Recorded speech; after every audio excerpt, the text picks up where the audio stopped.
নূর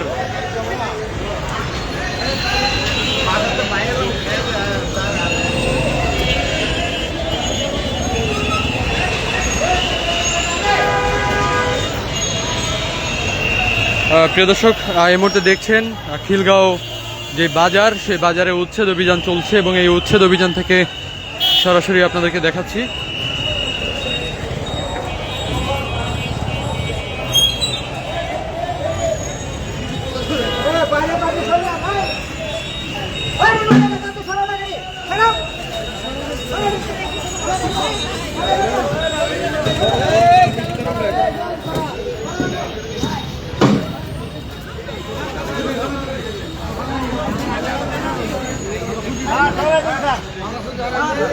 সরাই বলছিল